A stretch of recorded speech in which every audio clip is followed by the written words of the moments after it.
आपातकाल की 50वीं वर्षी पर पीएम मोदी ने किए 4 ट्वीट।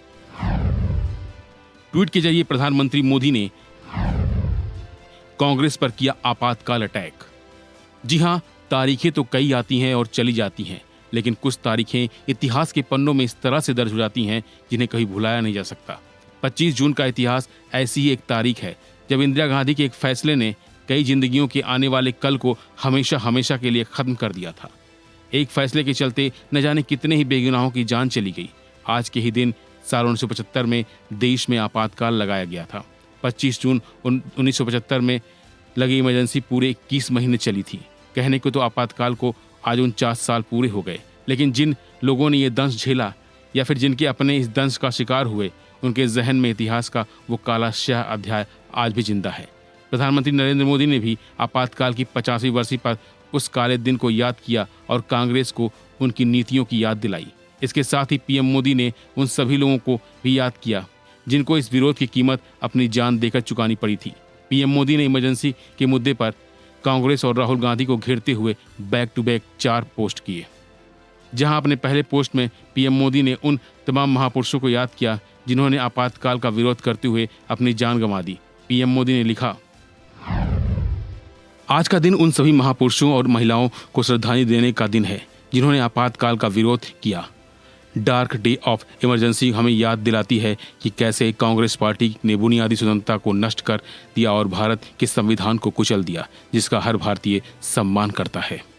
अपने दूसरे ट्वीट में पीएम मोदी ने आपातकाल के दौरान कमजोर वर्गों को किस तरह प्रताड़ित किया गया उसका जिक्र करते हुए लिखा कि सत्ता पर काबिज रहने के लिए तत्कालीन कांग्रेस सरकार ने हर लोकतांत्रिक सिद्धांतों की अवहेलना की और देश को जेलखाना बना दिया। कांग्रेस से असहमत होने वाले हर व्यक्ति को प्रताड़ित किया गया और परेशान किया गया। सबसे कमजोर वर्ग को निशाना बनाने के लिए सामाजिक रूप से प्रतिगामी नीतियां लागू की गईं। तीसरे ट्वीट में पीएम मोदी ने अनुच्छेद 356 का जिक्र करते हुए बताया कि आपातकाल के दौरान किस तरह से प्रेस की स्वतंत्रता को खत्म करने वाला विधेयक पारित किया गया। पीएम मोदी ने अपने तीसरे ट्वीट में लिखा कि आपातकाल लगाने वालों को हमेशा संविधान के प्रति अपने प्रेम को दर्शाने का कोई अधिकार नहीं है। ये वही लोग हैं जिन्होंने अनगिनत मौकों पर अनुच्छेद 356 थोपा, प्रेस की स्वतंत्रता को खत्म करने वाला विधेयक पारित किया, संघवाद को नष्ट किया और संविधान के हर पहलू का उल्लंघन किया।